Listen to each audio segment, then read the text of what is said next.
There was a time that people misconstrued that we were enemies, we were fighting. Yes, during that period, it was a time where there was war. And when there is war, you don't expect to laugh with your opponent or your enemy. During that time, we had our political differences, but it wasn't personal. During that time, I had to defend my master, who is Baba, through thick and thin. And now there is peace. Now Baba and President Uhuru are working together. Now I'm supporting the duo with all my body parts and organs. The dynamic duo. They are now called the dynamic duo. The two, I'm supporting them unreservedly, without being fickle, without being frivolous, without being irresolute. I will support them, and I'm supporting them. How about his deputy, William Ruto? You can only serve one master at a time. And I'm serving my master, who is Baba, and Ruto is not my master. I can never serve him. I will never serve him. I'm not a frivolous person. I'm not a fickle person. I'm not an irresolute person. That is why I'm telling you that I will serve Baba with all my body parts and organs. Baba is my leader. Baba has done a lot for me. Baba has made me a member of parliament. When I was at the University of Nairobi, Baba was my friend. Baba is my father. Baba gives me a family advice, a fatherly advice. Baba treats me like his own son. Therefore, I will never, and I'm telling you this and I'm pointing heaven, I will never ever support Ruto. Never ever support Ruto. I can only support Baba, and I will ever and forever support Baba. That is my leader. And I love him so much. So what makes you a firm believer of his leadership, of Baba's leadership? You know, this notion where Ruto is saying that he's a hustler. Baba is more of a hustler than Ruto. Let me tell you, whatever Baba has done in this nation and for this nation wears a heart. Baba has been arrested and detained for the sake of Kenyans in this nation. Baba fought for the multi-party in 92 in this nation.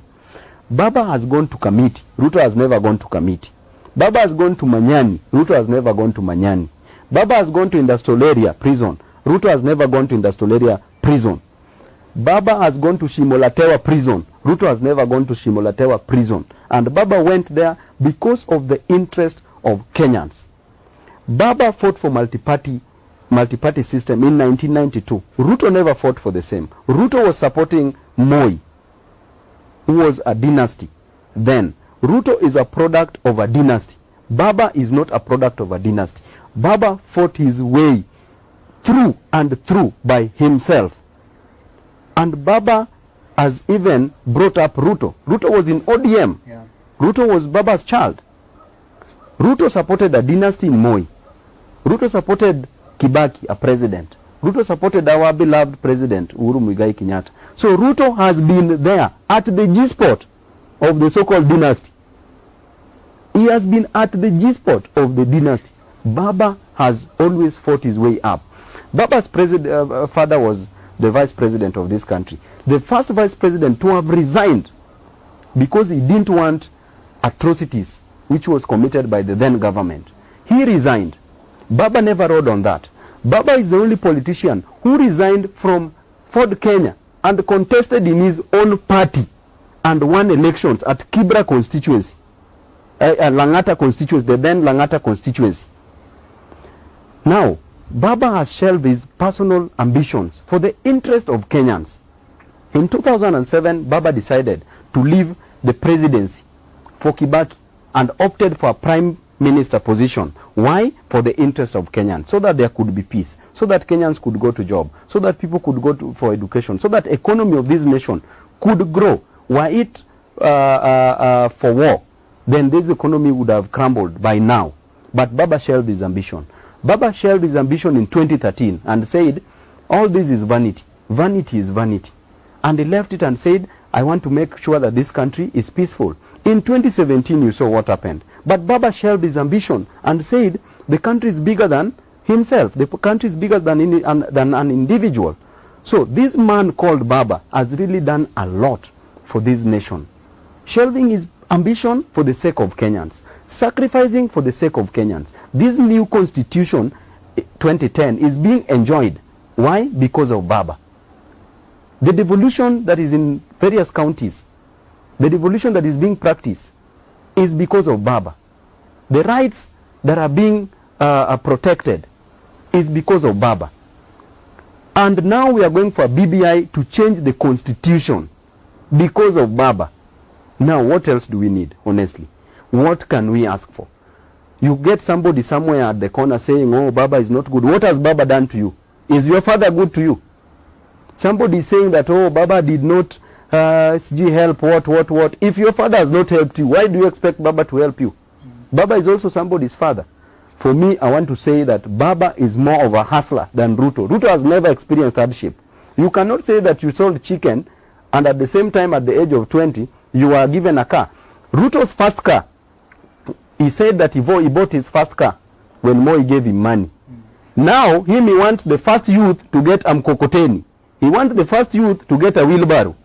Are we stupid? We cannot go to our schools. We cannot get educated. We cannot go to schools. Basically to come and kuja kuendesha mkokoteni. Hiyo ni upuzi. Wezi sema, my friend, wacha nikuulize. Wewe ni graduate. Wewe unaletewa wheelbarrow. So that education is being multiplied by 0 and raised to power infinity.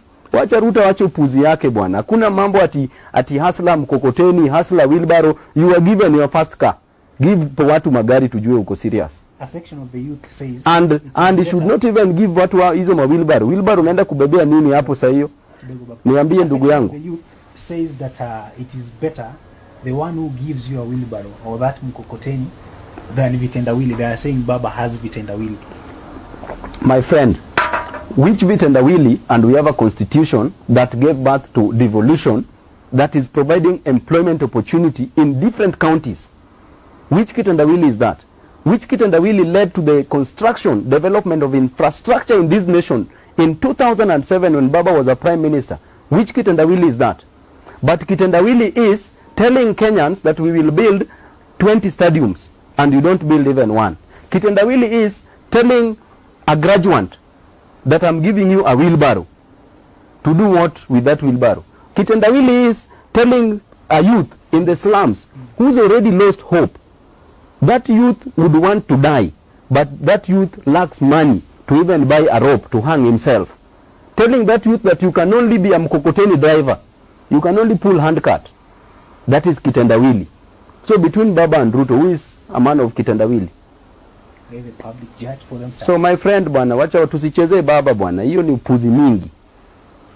Okay, I understand that from what you have said, you are a firm believer of BBI and you support it fully. What is that one thing you can't wait to be implemented? In the BBI, the reason why I will support and this BBI is because of one thing. It fights for inclusivity. My brother, Wiki, we are tired. We are tired of killing each other after elections. We are tired, sick and tired of destroying properties, sick and tired of branding you a Luo, sick and tired of branding you a Kikuyu, sick and tired of branding you a Loya or a Kamba or a Kisi or a Giriama. We want an inclusive system where everybody will be represented. Leadership is about representation. Where everybody will be represented. Where after elections, things run as normal. Where we only take a day to do our elections and the following day results are announced and life continues as usual. We don't want a system where politicians will be using, misusing and abusing the rights of the youths, using them during violence, misusing them to put for them their posters, abusing them in any political activity. But when the cake is on the table, they are put on the side. We want a system where everybody will be included. That inclusivity, that idea of not killing my neighbor, that idea of embracing fellow Kenyans is what we need. We need a Kenya where when there's a problem, it's treated as a problem. It's not treated as a tribal problem. Okay? Where when there's a problem, that problem does not discriminate whether you are a Luo, you are a Kikuyu, or you are a Kalenjin. But that problem should be a source of unity to Kenyans. I rest my case. There's this notion that with BBI, the executive will be expanded. Don't you think that will overburden Wanjiku? Let me be honest with you. It is not about overburdening Wanjiku, because in the BBI, number one, we are doing away with certain positions, certain nomination positions. And we are only introducing Prime Minister and 2 deputies. Those are only 3 positions. The ministers, the cabinet secretaries, will be appointed from Parliament. That is not reducing or increasing. It is reducing the wage bill. Because that MP will be a minister, will earn as a member of Parliament and only serve ministerial duties as a minister. But now we have ministers separate, we have MPs separate. So that is higher wage bill. It is even higher than even this other one. What will a prime minister earn and 2 deputies? So it is just a propaganda to doing people. But what is the bigger picture?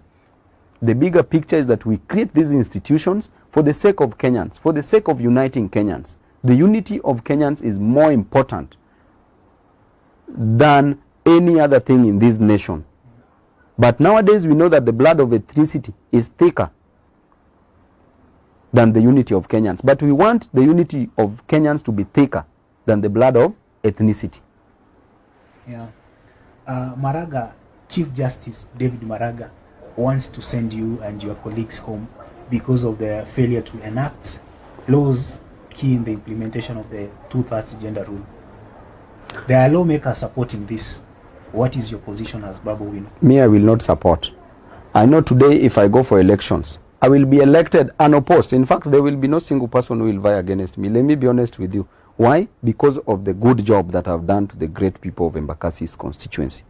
But I will not support, because when that Embakasi's resident woke up in August to vote for me as a member of parliament, the contract was for 5 years. If they were given a contract for 3 years, or 2 years, or 1 year, they would have made a different choice probably. But because they knew that we wanted to give Babu a contract for 5 years, that's why they lined up and elected me. Therefore, I will obey the voice of the people, because the voice of the people is the voice of God. There are so many young people out there. And in addition to that, how sure are you that after dissolution of this parliament, there will be an election in the next 90 days? If the parliament is dissolved, there has to be by-elections. Yeah. How sure are you that that next by-election, we are going to observe that 2/3 gender rule? How sure are you? Because the sovereignty lies with the people. It is the people who elect the leaders. So the moment you want to say that that we dissolve, we go for by-election, will people still elect? Will they observe that 2/3 gender rule? It won't. So the moment it will not be observed, will we also dissolve that next parliament? So we will be having a dissolving country every other time. So I don't think if it is watertight to justify any conviction about the dissolution. Okay. As we finish this, there are young people out there who look up to Honorable Paul Ongili as Babu Owino. Yes. What would you like to tell them? Number one, to the youth and the women and the elderly in this nation. Number one thing, seek ye unto the kingdom of God, and every other thing will be added unto you. Seek ye God first. Then have faith. Then follow it with action. I believe that we can all make it. If I made it, there is no difference between me and you. If I became a member of parliament, you can become a member of parliament as a fellow youth. If I became a student leader, you can become a student leader. If I became somebody in this nation, you can become a CEO in this nation. You can create jobs in this nation. You can be employed in this nation. You can change lives in this nation. Don't lose hope. Let us work together. I'm always there for you as a youth. For the women, I'm there for you. Let us unite. Let us work for the betterment of the lives of Kenyans. Thank you, and God bless all of you. Thank you. Thank you so much, Honorable Babu Owino, for giving us this opportunity to hear from you. And next week we shall bring you another guest. Remember, this is where news and opinion makers give their views, and also we give you a chance to come here if you have an interesting story to tell to the world. Thank you so much.